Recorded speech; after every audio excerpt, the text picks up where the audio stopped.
2023 yılında para birimleri euroya geçiyor. Yalan söylemeyeceğim. Çok değil. Türkiye'ye gitmek istiyorum. Kafayı takmış bir Sezer, her şeyi başarır diyorum. Do you wanna say something Turkey? İki. 2.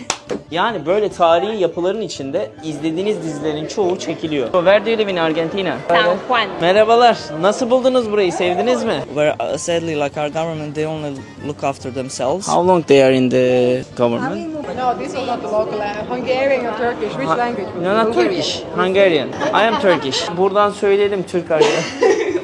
Saldırıya uğramayalım dedikleri için de buraya büyük surlar yapmışlar. En çok dedi sevdiğim şarkıcı Edis dedi. Hırvatistan kendi bağımsızlığını ilan ediyor. And still like 3,000 people lives here. Or hot water beach where you can dig and find hot water. Bu Avrupa Birliği'ndeki sıkıntılar devam ediyor aslında. Baktığınızda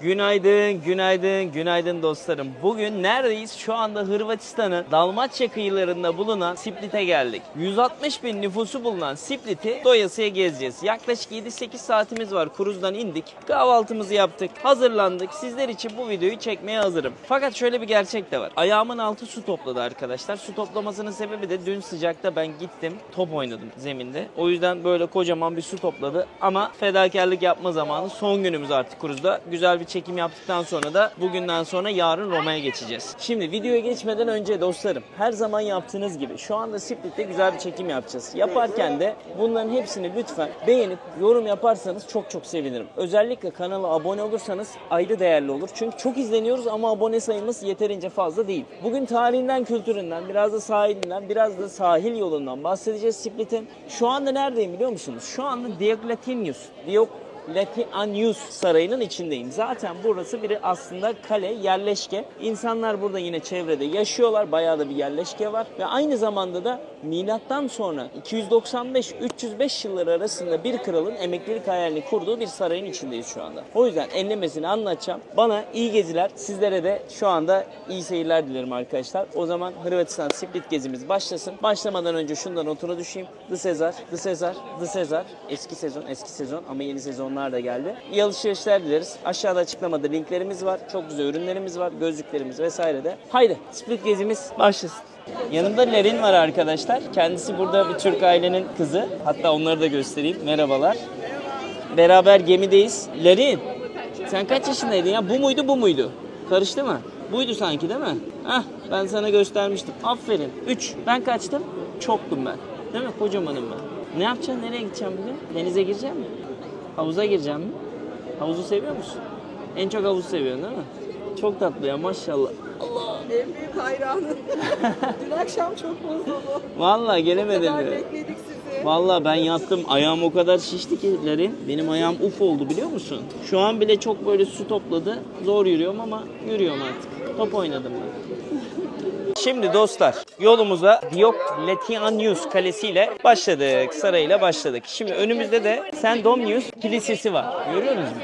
Şimdi aslında kral bir pagan. Tamam mı? Hristiyanları katlediyor. Yıllar evvel de buraya gelen işte o az önce ismini bahsettiğim St. Dominius buranın aslında Hristiyan elçisi, bir rahibi. Sonra bu pagan olduğu için katlediyor bunları. Katledince de burası bir mezarlık aslında. Kilise düşün, aynı zamanda mezarlık. Bizim pagan kralımız da emekli olmak isteyen kralımız da ölüyor, burada mezarı oluyor. Yani pagan olan adam Hristiyan olarak kilisenin içine gömülüyor. Ne kadar ironi, ne kadar saçma bir durum değil mi? Şimdi Split 160 bin kişiden oluşuyor dedik. Önemli olan aslında bu sarayın içi. Beraber sarayın içini gezelim. Aslında gez bitmez burası. Ben size öyle söyleyebilirim. Her odasında ayrı var. Hatta Game of Thrones filmini izleyenler bilir. Şimdi aşağıya indiğinizde buradaki yerlerde mahzenler vesaire var. Hatta filmin bu kalesi var ya, kalesi, ejderhaları olan. İşte onların hepsi aslında burada çekiliyor. Bazı kısımları. Tabii ben izlemediğim için sizlere aman anlatamayacağım. Zaten hatırlarsınız Malta'da da o zaman Instagram'da paylaşmıştım. Emdine kısmında da Game of Thrones'un bazı sahneleri çekilmişti. Yani böyle tarihi yapıların içinde izlediğiniz dizilerin çoğu çekiliyor. Ne kadar stüdyolar kurulsa da gerçeğin aynısını olamıyor. Çünkü gerçekte yapılmış öyle bir bina var ki bak şu an mesela altından geçiyoruz. Buradan devam edersek dışarı çıkacağız gibi. Biz dışarı çıkmayalım arkadaşlar. Biz tekrardan yukarı gidelim. Küçücük bir şehir ama görüyorsunuz ne kadar güzel bir turizm var. Sarayın içinde çok dar sokaklar var. Yerleşke hayat hala devam ediyor buralarda. Şu an dünya tarihinde aktif olan, hala kullanılan en eski kilise. Milattan sonra başlangıcı yapılıyor 300'lerde. 1100'lere kadar da inşa ediliyor. Şimdi günümüzde de hem müze hem de işte mezarlık olarak kullanılmış oluyor. Zaten tarihi yapılardaki şu durumu görüyorsunuz bak. Hiçbir değişim yok burada. Çok güzel, çok beğendim ben burayı. Did you like here? Yeah, you. Where are you from? Argentina. Argentina. How is the like history here? I don't know. You don't know? And you? Okay, I know a little bit. I'm from Turkey. Okay. You came here alone With my family. with the cruise? Yeah. He's your father? No. No, okay. Him. He's your father. So where do you live in Argentina? San Juan. I know. Me gusta here so much. Mucho gusto. Igualmente. Have a good day. Bye bye. Bak yine kilisenin altından da yine böyle yerler geçiyor. Biraz şey ya hani filmlerde izlediğimiz noktalar olur ya hep kalelerin altında başka yerler çıkar falan. Aynı öyle olmuş burası. Biraz yürümesi uzun sürebilir çünkü çok dar sokaklar vesaire de var. Her yeri ayrı ayrı keşfetmemiz gerekiyor. Derken burası bitti. Çamaşırlık çıktı. Çamaşırlık benle alakalı. Öyle bir saray ki hala günümüzde 3000 kişi yaşamını burada sürdürebiliyor. Baksanıza ya ne kadar güzel binalar. Burada bir tane kahve dükkanı varmış. Peki Osmanlı ile ilgili bir durum nedir? Osmanlı hep buraları bir geliyor. Zamanında deniyor. İşte o zamanlar yine anlattığım Rodos, Malta o dönemleri düşünün. Venedikliler zamanında burası kontrol altındayken Osmanlılar buranın işte kuşatılmasını sağlıyor. Fakat hiçbir zaman alamıyor. Hırvatistan tarihine baktığında da önce Roma İmparatorluğu giriyor. Sonra Venedik giriyor. Sonra Avusturya, Macaristan Krallığı giriyor. En sonunda Yugoslavya alıyor. Yugoslavya da zaten 1990'larda dağılıyor. Hırvatistan kendi bağımsızlığını ilan ediyor. Yine şöyle bir meydanın ortasındayız. Kilisenin kubbesine bakabilirsiniz. Bayağı yüksek. Kilise kubbesi denir mi bilmiyorum. Cami kubbesi diyoruz ama sokaklardan devam edelim. Yani Osmanlı'nın uğraşıp da alamadığı yerlerden biri. Bizim etkilerimiz var mı? Şöyle var. Balkanlar etkisi var arkadaşlar. Yani Hırvatlar hala Balkanlar etkisinde yaşıyorlar. Yugoslavya'dan geçtikleri için. Şöyle börekleri bile ıspanaklı böreğimiz birebir aynı neredeyse. Yenir yani seversiniz. Allah Allah. Her yerden başka bir şey çıkıyor. Burada bir restorasyon var. Güzel bir restoranmış. 2023 yılında para birimleri Euro'ya geçiyor. Artık burada Euro geçiyor. Bak burada zaten Ottoman diye bir yer var mesela. Osmanlı ürünleri diye geçiyor galiba. Bakla. Hi, how are you? Hi. Do you speak Turkish? Un poquito. Nasılsın? İyiyim. Siz? İyiyim ben de. Sen nerelisin? Bugün bayram. Ben nasıl bilmiyorum bayramı. Ben mutlu diyeceğim nasıl. Şöyle diyeceksin. Okay. Bayramınız Bayramınız mübarek mübarek olsun. olsun. İyi bayramlar. İyi bayramlar. Hah, Tamam. senin adın ne? Maya. Maya Sezer. Nerelisin? Makedonya mı? Maya, ben Hırvatçayım. Evet. Hırvatistanlısın. Evet. Hırvatsın. Evet. Burada mı doğdun? Evet. Splitli misin? Evet. Burayı seviyor musun? Yalan söylemeyeceğim. Çok değil. Türkiye'ye gitmek istiyorum. Aa. Arkadaşımla, evet. Arkadaşın kim? Burada çalışıyor benimle. Orada bir iş açmak istiyoruz. Tamam süper. Niye olmasın? Çok güzel bir fikrimiz var. Ne gibi? Böyle Eğer özel değilse. Elbiseler. Kıyafetler böyle mi? Evet. Ben de kendi markam var mesela The Sezar. Ben de kendi kıyafetlerimi satıyorum. Instagram var mı? Tabii var. Göstereyim bak. Maya aynı zamanda burada tatlı satıyor. Tatlılar var, Evde lokumlar var. Güzel duruyor Turkish hepsi. tatlı. Türk iş tatlı mı Evet. bunlar? Hepsi Türk iş vallahi. Sahibi Türk mü buranın? Hayır, Mostar'dan, Bosnya'dan. Aa Bosnya'dan. Maya bu benim Instagram'ım. Tamam. Bir de benim bak markam var göstereyim sana. Burada mı? Evet onu aç. Yok bu başka bir. Tamam. Şu The Sezar. Tamam. Burada giyim markam benim. Kıyafetler satıyorum orada. Sadece erkekler mi? Erkek kadın da var karışık. Tamam. Bana Hırvatça bir şey söylesene ya. Nasılsın desene. Dobro sam. Dobro sam. Tako je. İyiyim. İyiyim. Nasılsın nasıl diyor. İyiyim. Dobro sam. Dobro sam nasılsın? Tako je. İyiyim. Dobro. Dobro. Dobro. Sen Dobar dan. dobardan. Selam. Ha selam. Dobardan. Dobar dan. Dobardan selam. Hvala. Hvala. Sağ ol. Sağ ol. Evet. Bugün çok sıcak diyeceğim. Evet. Danas je jako vruće. Danas. Vruće je. Danas je Je jako vruće. Jakobruçe. Da. Kuvruçe like kavruluyor. Evet. Çok sıcak demek değil mi? Çok sıcak evet. Çok iyi. Peki şey nasıl olur? Kaç yaşındasın? Koliko imaš godina? Koliko imaš godina? godina. Koliko imaš godina? 22. 33. Çok güzel. Çok güzel. Sen de çok Ben- güzel. Heh, biri geldi. Yani senin için diyeceğim yani bence de yani 23 var. Hiçbir zaman söylemeyeceğim yani böyle daha çok ya da onu 30 dedim. 33 dedim ben. Hiç. Durmuyor muyum öyle? Hiç. Hah, daha genç mi duruyor? Evet. Çok iyi. Hiç. Genç duruyorsun nasıl deniyor? You look young. Izgledaš İzledaş. mlado. İzledaş Milado. Tako. Sen de öyle. 19, 18 aynı. 15 bana diyorlar. 15. Ama dövmeler var o yüzden hiç değil. Dövme 20 olunca tane- büyüyor. 20 tane dövmeler var. 20 tane var. Evet, sırtımda. Oo, full. bende de 16 tane var. You can come. Imaš ti meni razbi 50. Para yok. Hiç. Hiç yok. Bozuk yok. Sabahta hiç. İşler kesat. Evet. Nasıl burada işleri iyi oluyor mu? Çok Yoğun. güzel. Yoğun. Yani bizim içinler yani fena değil. Hani turist daha çok. Turist hep geliyor. Evet. Mesela şu sarma kaç para? 2 euro. 2 euro tanesi mi? Evet. Peki baklava 1 kilo kaç para cevizli? Kilo değil. Kilo yok mu burada? Yok. Taneyle mi? Sadece lokum kilo gidiyor. Aa, mesela bunun tanesi ne kadar cevizli? 2. Her şey 2 euro. 3, 5. 3, 5. Evet. Bu 5 oluyor büyüdükçe. Bakın tatlıları da Bizim böyle için daha gösterelim. çok pahalı. Pahalı. Türkçesi sadece değil. Türkiye'de de pahalı, burada da pahalı. ha. Yani duydum ki Türkçe ya daha çok pahalı oldu. Türkiye çok pahalandı. Özellikle tatlılar falan da çok pahalı. Yani Gitmek istiyorum arkadaşımla yani işim için bazı şeyler burada için bazı şeyler almamız lazım. Ama paramız yok. paramız yok. Çalışıyoruz ama paramız yok. Bize destek olun arkadaşlar. Lütfen. Ama gelecekte olur ya. Ben de Umarım. 22-23 yaşında hiç param yoktu benim de ya. Hep şey oynardım, futbol oynardım, halı sahaya giderdim. Hafta sonu çalışırdım, garsonluk yapardım. Onunla da kız arkadaşım vardı, onunla yemek yerdim. Çalışıyorum. Çalışıyorsun. Annemle babamla yaşıyorum. Hiçbir yere gitmiyorum. İçmiyorum. Yine para yok. Yine para yok. Böyle düzen mi olur? Evleneceğim. Evleneceğim. Sen çok tatlısın. Teşekkür ederim. İnşallah gönlüne göre birini bulursun. Çok ama memnun burada oluyorum. değil. Ben Türkiye'ye gideceğim. Türkiye'de. Orada birini bulacağım. Buradan söyleyelim Türk arkadaşlar. Olur. Yakışıklı, güzel, aynı zamanda zengin. Kafamda. Kafana uygun biri. Evet. En önemlisi. Tamam. Şimdilik. Şimdilik. Evet. Şimdilik tamam. Çok Daha memnun deli oldum. değilim. Evet. Kendine çok iyi bak. Teşekkür ederim. Hoşça kal. siz de. Görüşürüz. Hoşça kal. Bay bay. Maya ile sohbet ettik bayağı. Kazandığı maaşı söyledi.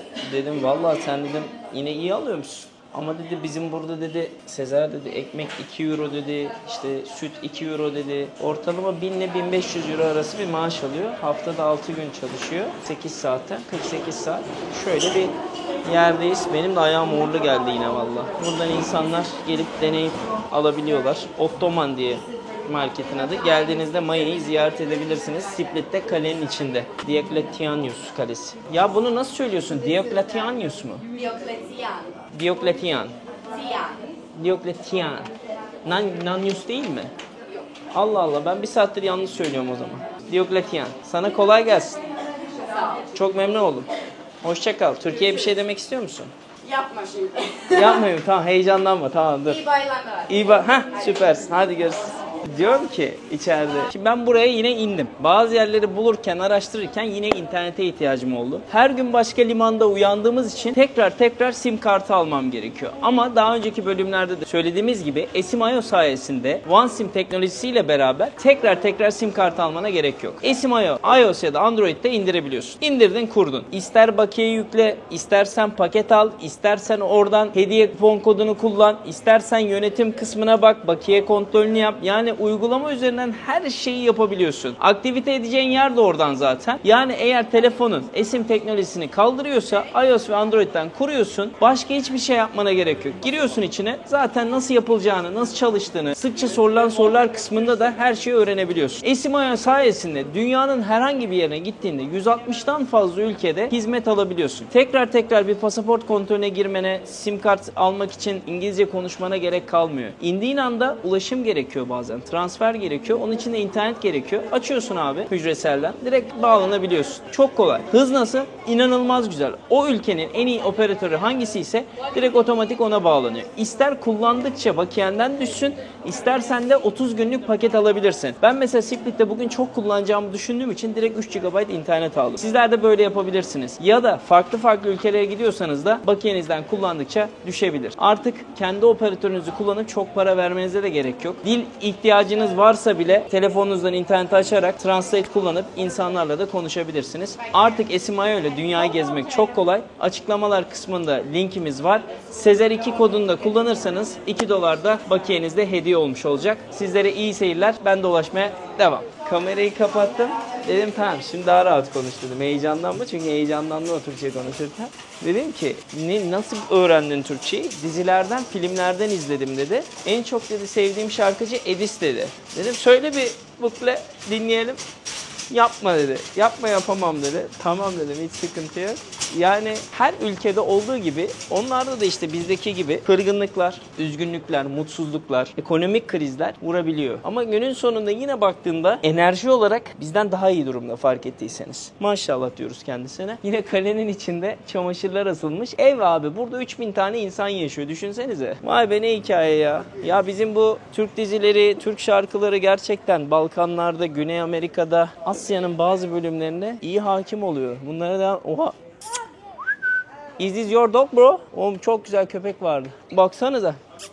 Hey, it's so sweet. This is your dog? Yeah. Can I pet him? Sure. What's his name? Ati. Ati. Ati. How are you Ati? Oh, çok güzel ya. Are you from here? Yes. Do you live this house? Yeah. So you are living in the castle? Yes. So good. I like this castle. I'm coming from Turkey. Oh, nice. You've been in Turkey? No, not yet. So you born here? Yes, and my sister actually has a shop that has all original Turkish. Oh, really? things. Yes, Which Turkish one? cotton. It's in the street down there. It's the only one. Like from here, I Yes, need to go. when you go there, you will see some flowers, and it's a brand new shop. Ah, so what's you the can name? check it out. Armerun. Armerun. She speak Turkish also? No, she's from here, so we speak English for Okay. now. But your English is very good. Thank you. Yours too. Thank you so much. So how did you learn English? In the school? Yes. And right. also now, with everything, with tourism, with videos, Instagram, YouTube, pretty Too much many people everyone are knows. coming here every Well, day. for us, it's a little bit crowded. Crowded, but, yeah. But it's how the city survives. A bit, tough to walk. There is no in the private crowd. life, you know? Yes, Sometimes, exactly. yeah. But in the winter we enjoy it. So Yeah. in the summer, we're used to it already. How so is we in the don't- winter houses? Is it cold? Well, no, not really. I mean, we have like air conditioning. Air condition, huh? Yes, Okay. yes. So you use air There is condition. no other types of heating. So, but it's okay. The winters are not that bad. Yeah. Okay, that's good at least. Yeah. What's your name, by the way? Gorana. Gorana. Nice to meet you, Cesar. to meet Gorana is a like traditional name here. Yes. Yes. What's the meaning of the name? It means like a mountain. A mountain. Something, yeah. Like strong woman. Which I am, I believe. I So, believe- yeah. I can see.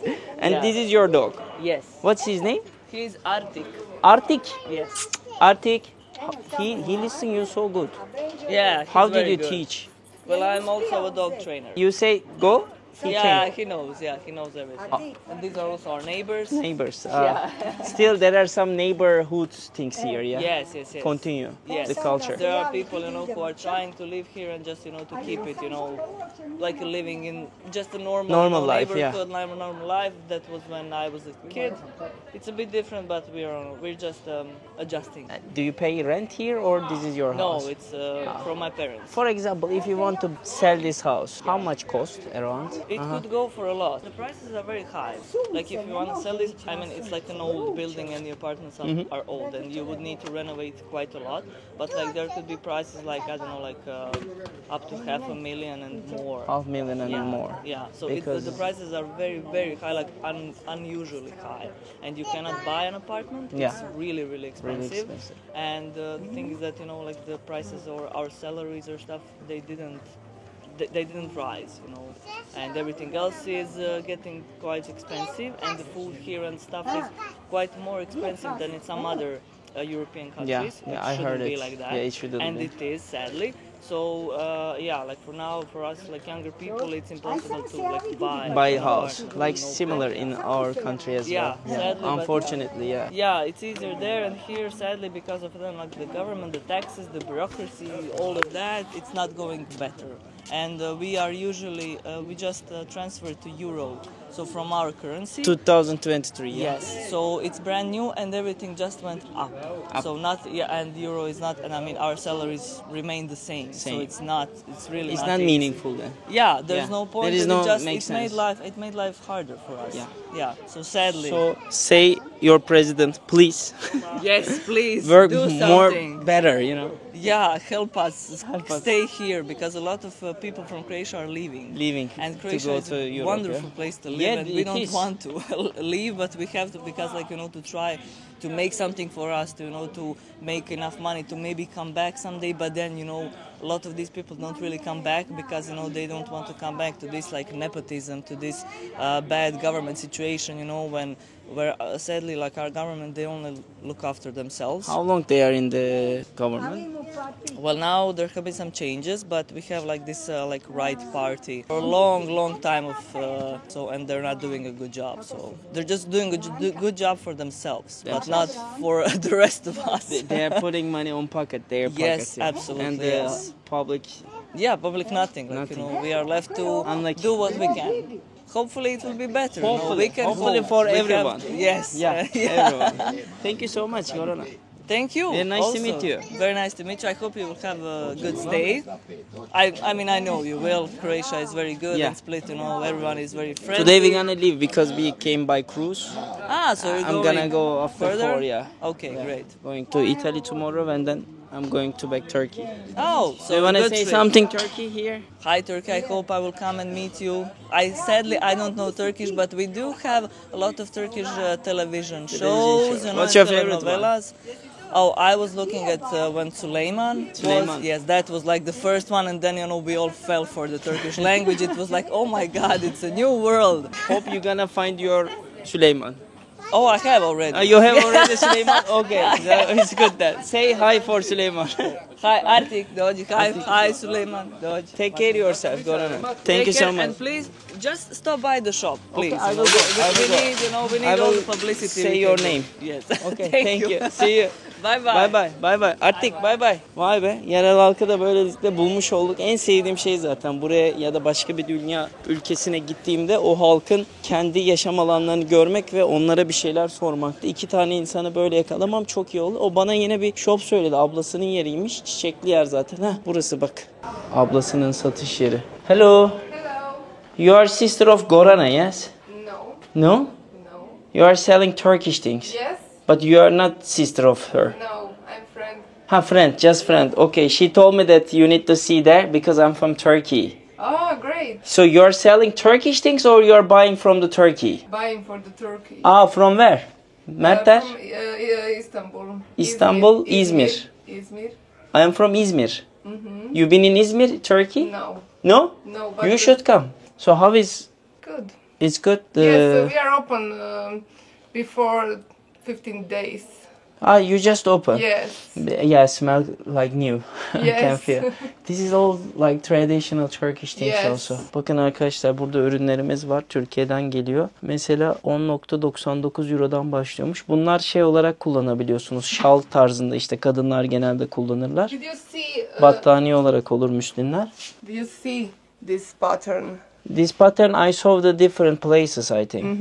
It's very special. It's very special. How much for example here? 60 euro. Müslin kumaştan yapılıyor arkadaşlar bunlar. Çok güzeldir. Bak bunlar battaniye şeklinde. Şurada da bizdeki işte içlerine şey koyarsın ya döşekleri onlardan. Bak gördünüz mü? O benim gösterdiğim. Şurada da mesela çok güzel kıyafetler var. Kadınlar için eğer gelirseniz Hırvatistan'a Split'te böyle şeyler alabilirsiniz. Bak kimono gibi. Çok çok hoş. Beğendim vallahi bayağı. Ulan ben tekstilci olunca her şeyi öğrenmişim galiba. Bak ev dekorasyonu için çok güzel, çok şık. O az önce gösterdiğim şeyin giyilmiş hali. By the way, what's your name? Iris. Iris, Cesar. Iris. Nice to meet you, Nice to Iris. meet you. Have a lovely day. And Do you you want to too. say something Turkey? Iki. 2. Çok iyiydi. Ordun kardeşini. Öldür kardeşim. So you watch series as well. No. I work with Turkish Okay. people. That's why I know you know some Some words. words, yes. Thank you so much. You're welcome. How can I say thank you? Hvala. Hıvala. Hvala. Hıvala. Görüşürüz. Hıvala. Bye. Bye. Çok iyi ya. Bir şey söyledin, iki dedi. Müthiş. Sokaklarda dolaşmaya devam. Bu bölüm benim için de çok enteresan oluyor. Hem çok keyif alıyorum şu anda. Ayağım acısa bile. Ayağıma yamuk yürüyorum. Şöyle yürüyorum. Dilenci değilim. Ölmüşlerinizin hayrına, şu ayağımın acısına bir tane yorum istiyorum. Teşekkürler. Yazarsanız canınız sağ olsun. Yazmazsanız da olsun. Yapacak bir şey yok. Buradan devam edelim. Ben oradan girdim, buradan çıktım, sonra oraya girdim. Bulamadım. Şimdi bu Dalmaçyalılar olayına gelelim ya. Yani Hırvatlar denince akla Dalmaçyalılar geliyor. Bu Dalmaçyalılar kim? Aslında Dalmaçyalılar bir şehir arkadaşlar. Bir tarihi şehir. Ve bu tarihi şehrin içinde de kıyılardan Split, Dubrovnik, bir iki tane daha vardı. Zadar vardı yanlış hatırlamıyorsam. Hatırlıyorsam da beni uyarın yorumlarda. Bu şehirler Dalmaçyalılar olarak bilinirler. Hatta yıllar evvelden gelen bu söz günümüzde de devam ediyor. Bazı Hırvatlar kendileri Hırvat derken bazıları da biz Dalmaçyalıyız kardeşim diyorlar. Böyle de bir bilgi. Türkiye'den de geliyor. Onun dışında Dalmaçyalı kısmında köpekler var ya, o zamanki tarihi yerlerdeki fresklerde, freskler ne oluyor? Fresklerde girdiğiniz tarihi binaların içindeki böyle yazılar olur ya, görseller vesaire. Onlar da Dalmaçyalı köpeği oradan geliyor aslında. Yani bu bilgiyi ne yaparsanız yapın, ortamlarda da okutun işte. Güzel bilgi. Kale yapılırken o dönemle demişler ki kardeşim bak ben buraya emekliliğim için yapıyorum. Tam burayı yaparken de biz saldırıya uğramayalım dedikleri için de buraya büyük surlar yapmışlar. Kalenin etrafını. Komple büyük surlarla çevrili. Ben şimdi dışarı çıktım. Bazen kaybolduğum doğrudur. Biz devam edelim içeri doğru. Bunlar da mesela o zamanki askerleri canlandırıyorlar. Böyle fotoğraf falan çekiliyor insanlar. İsterseniz tip de verebiliyorsunuz arkadaşlar. Tekrar biz kaleye doğru dönelim. How is going guys here? Did you like Split? It's good? How's it going? It's good. And you? What about you? Everything is good. Did you like the Split? Yeah, it's pretty. It's very pretty actually. Yeah. They create here 305 long time ago. Yeah, 305. Yeah. He create here because of the retirement. He wants to just hang out here. Yeah, he created a city, and still like 3,000 people lives here. It's crazy. That's amazing. Thank you for See you in the cruise. Yeah. Bunlar kruzdan çocuklar da bizim, ondan selam vereyim dedim. Çocuğun vücudu çok iyi bak. Ya ben var ya bu kilo verme olayını iyice taktım. Bana yorumları da yazıyorsunuz. Vereceğim. Niye böyle bir takıntım oldu? Çünkü eski halimi de biliyorum. Sizler de biliyorsunuz. Bir de yapılabilirlik olduğunu çok iyi biliyorum. Ama yemek de çok güzel be kardeşim. İçkiyi mesela bırakmaya çalışıyorum. Tam bırakıyorum. Bir hafta sonra tekrardan bir yerde bir şey bulup içiyorum. Enteresan bir olgu. Sokaklarımızda yürümeye devam ediyoruz.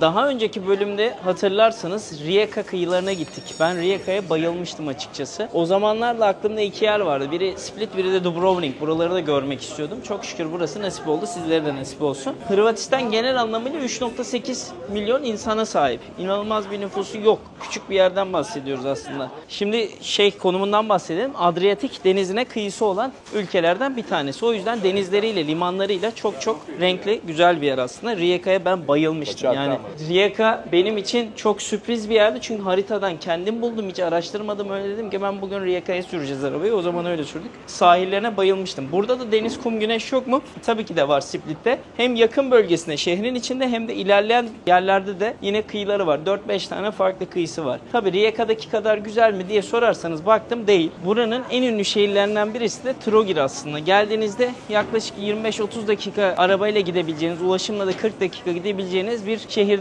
bahsediyorum. Trogir. Çoğu insan aslında ilk iner inmez eğer tarihi, mimari, kültürü merak ediyorsa oraya doğru gider. Fakat ben burada kaldım. Bunun sebebi şu: hem ayağım kötü hem de ben size biraz Old Town'u, buradaki insanların yaşayışlarını da çekmek istedim. O yüzden. Deniz, kum, güneş yok mu derken buradaki yakın kıyılardan bahsettim ama en güzel taraflarından biri de Split'ten sürekli botlar kalkar, hızlı feriler kalkar. Böylelikle adalara gidebilirsiniz. Hvar var, Brak var ve Vis adası var. İsterseniz buradan alırsınız biletinizi feribotla gidersiniz. Burada bir şarkı söylüyor. Kutsal bir yer herhalde.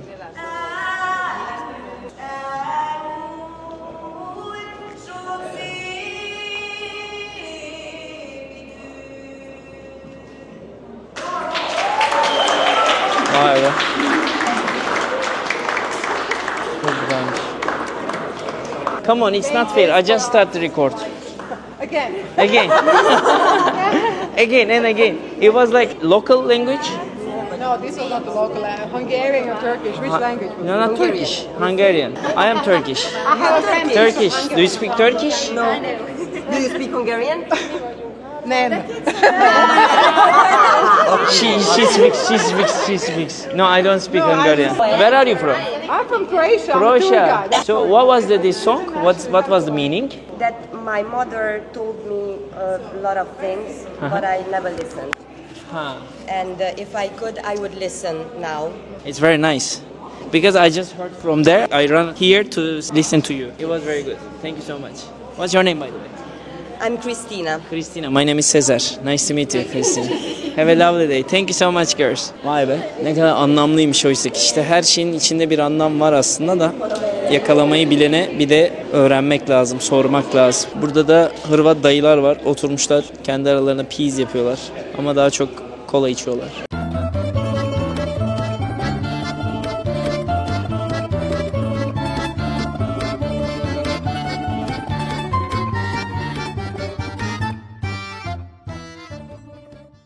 Döndüm, dolaştım, yine aynı yere geldim. Burası çok muhtemel kralın halka seslendiği alan zaten. En geniş alan burası, bir de sağ tarafta bir alan var. Kral buradan halkına sesleniyordu o dönemde. Yaptırdı sarayı, emekliliği kurdu burada, takılıyordu öyle. Paganmış bir de, Hristiyanları katletmiş burada, yazık günah. Adam Hristiyanı katlediyor burada, sonra kendi mezarlığı oluyor kilisenin içinde. Garip bir tarih ama binalar çok güzel be. Ben Split'i sevdim. So what's your name?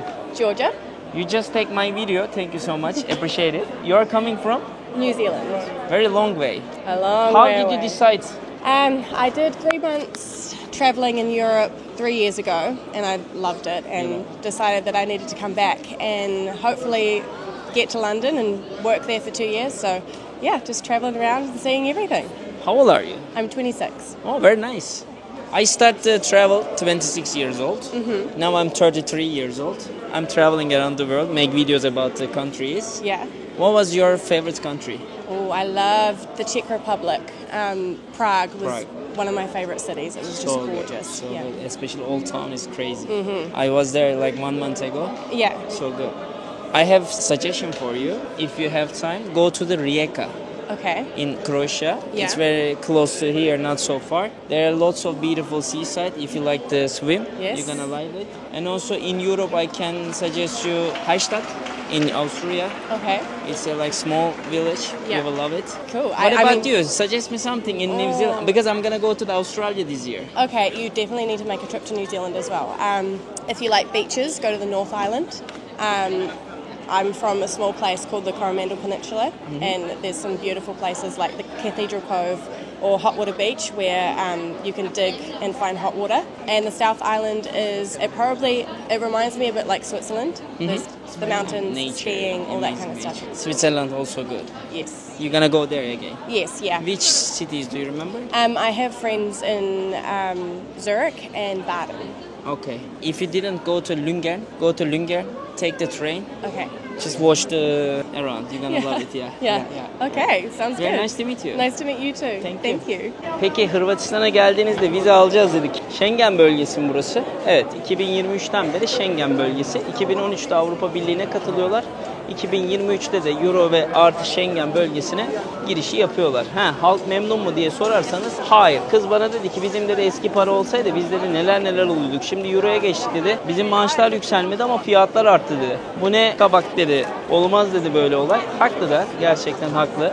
Yani dünyanın dengesi biraz şaştı. Bu Avrupa Birliği'ndeki sıkıntılar devam ediyor aslında. Baktığınızda evet bizdeki ekonomik krizleri hepimiz biliyoruz ama Avrupa'da eski Avrupa değil. Ben size açık konuşabilirim bu konuda. Batıyorlar mı, çıkıyorlar mı, yine seyahat edemiyorlar mı? Fazlasıyla ediyorlar ama alım güçleri 10 iken 8'e düştü diyelim. Bizde 10 iken maalesef 2'lere 3'lere düştü. Oradan siz kıstası yapabilirsiniz. Ben geliyorum gidiyorum aynı sokağa çıkıyorum arkadaşlar. Bu sefer şuradan devam edeceğim, sağa doğru döneceğim. Schengen vizesi aldığınızda başka ülkelerde Hırvatistan'a rahatlığına gelebiliyorsunuz. Benim şahsi fikrim böyle ülkeleri daha fazla ziyaret etmelisiniz. Neden derseniz hem para birimleri bize göre daha yakın. Fiyatlar inanılmaz. Diğer işte Paris'e, Londra'ya, daha farklı ülkelere göre daha ucuz kalıyor konaklamalar özellikle. Ben Rijeka'da hatırlarsanız Serhat'la çok uyguna kalmıştık diğer ülkelere nazaran ve daha zevkli. Yani Balkan ülkelerine yakın olmaları, yemek kültürü anlamında bize yakın olmaları, aynı zamanda bizi sevmeleri, dizileri izlemeleri, fiyatların uygun olması mantıklı. Seyahat edilebilirliği daha fazla arttırıyor.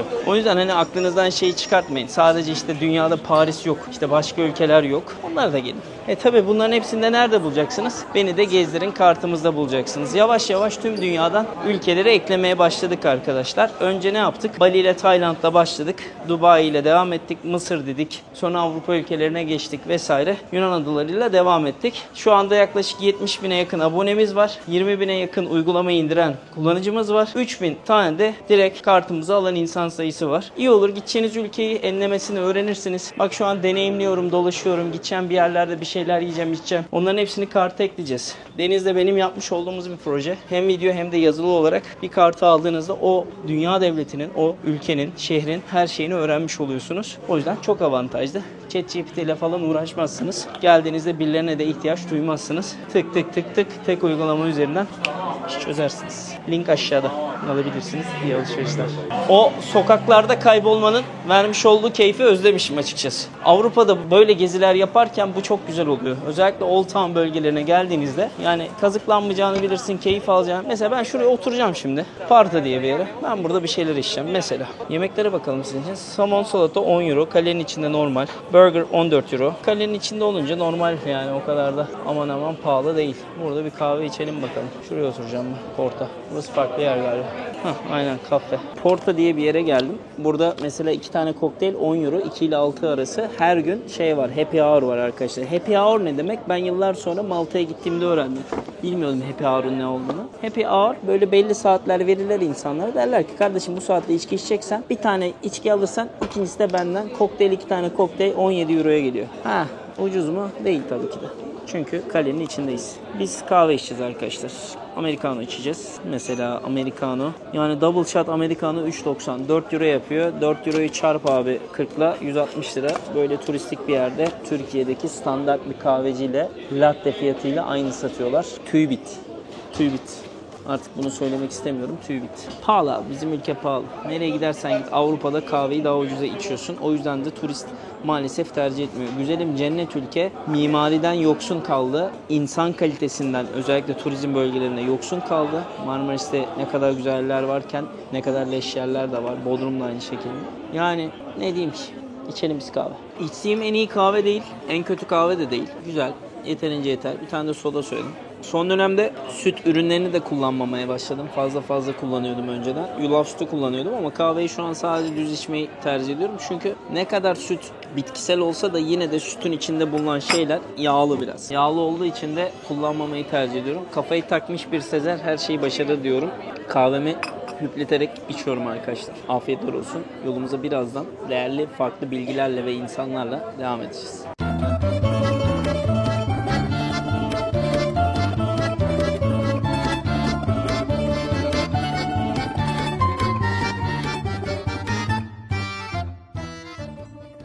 Evet, sadece 5-20 euroya bir tane Americano, bir tane soda içtikten sonra bu güzel sokakların tadını çıkartmaya devam edelim. Daha sonrasında kale tarafından dışarı çıkacağım. Buranın sahil bandı var. Palmiyelerle çevrili. Benim en sevdiğim ağaç olan o kısmı da yürüyeceğiz. Önce bir buraları gezelim. Yine kalenin etrafında yürürken sağlı sollu barlar, kafeler görebiliyorsunuz. Mesela burası kokteylsler falan var. Güzel bir bahçe yapmışlar. Mesela burger yemek istiyorsunuz 17,5 euro. Biraz daha pahalılaşıyor. Avrupa'nın diğer turistik bölgeleriyle hemen hemen benzer. Turistik bölgeleri oldu mu 10 euroluk şey 17,5 oluyor. 15 euro oluyor.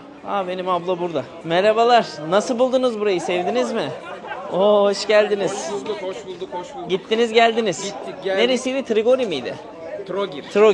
Trogir. Nasıldı Trogir? Beğendiniz mi? Orada da bir eski Güzel bir Venedik kasabası. Şimdi mi geldiniz buraya? Şimdi geldik. Şimdi giriş yapıyoruz.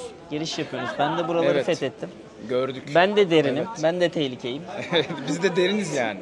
Biz de Bayağı deriz. buranın halkıyla falan görüştüm. Burada yaşayanlarla iyi denk geldi. Hatta bir tane tatlıcı var. Oradaki kız Türkçe biliyor. Denk gelirseniz konuşun onunla. Bayağı öğrenmiş Türkçeyi. Evlenmek istiyormuş. Koca adayı arıyordu. Biz bir bakalım Siz abi. bir bakın. Şeydeki gibi. Siz bir bakın. Mikonos'taki Aynen, gibi. Mikonos'taki gibi. Bana uymadı mı? Ben daha yok. Bana olmadı.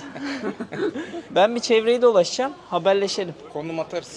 Tamam. Hadi kolay gelsin. Görüşürüz. Bay bay. Evet biz de dışarı çıktık. Bizim kafile yeni geldi. Biz de dışarı gittik. O şehrin ismini hep unutuyorum söylemeyi. Şehrin dışına çıktık. Şehrin hemen dışına çıktığınızda sizleri böyle bir kule, bir tane de heykel karşılıyor. Grigor Minski, Ivan Mestroviç. Kimdir, nedir? Gelin açıklayalım. Görmüş olduğunuz Grigor Minski heykeli arkadaşlar Ivan Mestroviç tarafından yapılıyor. Hırvat bir heykeltıraş kendisi. Yaklaşık heykel 8,5 metre büyüklüğünde. 1929 yılında yapılıyor. Direkt zaten kalenin çıkış kapısının ya da giriş kapısının önünde olmuş oluyor. Bu adam bir başpiskopos zamanında diyor ki kardeşim bu bizim diyor dinimiz diyor Latin yerine diyor Slav diniyle anlatılması gerekiyor. Çünkü halkın anlaması gerekiyor kardeşim diyor. Yani bir zamanlar bizde de işte ezan Türkçe mi okunsun, işte Arapça mı devam edilsin tartışmaları var ya. Bu başpiskopos da aynı şeyi savunuyor. Aslında diyor ki bizim diyor dinimiz diyor bizim kendi dinimizde okunursa insanlarımız daha iyi anlar. Ona göre daha iyi dinlerini yaşamaya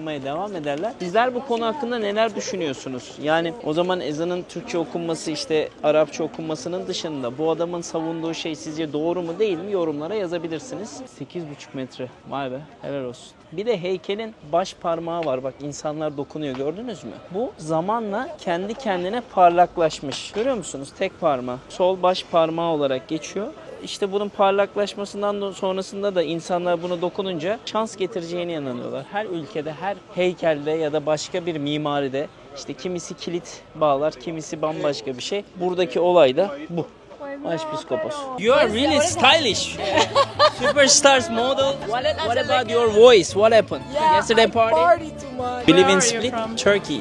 Turkey. Yes. Oh. You are the most beautiful hair in the world. Thank you so much. What's your name? Şimdi yolda bir Fransız arkadaşla tanıştık. Hey girls, did you like Split? Very pretty. Turkey, Türkiye.